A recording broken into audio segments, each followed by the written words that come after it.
बाळा, आमचीच आठवण काढत होतास ना, त्यामुळेच तर आम्ही प्रकट झालो.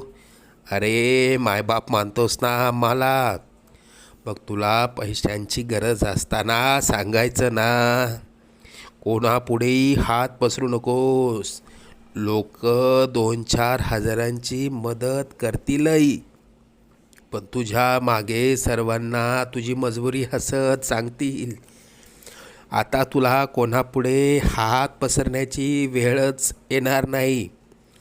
तू आजपर्यंत भरपूर दुःख सहन केलंस. लवकरच तुझ्या रडक्या भाग्यात सुखाचे दिवस येतील. तुझ्या मनात असलेली इच्छा पूर्ण होऊन अक्कलकोटला पेढे घेऊन येणं होईल. येशील ना आम्हाला भेटायला अक्कलकोटला? सगळं मनासा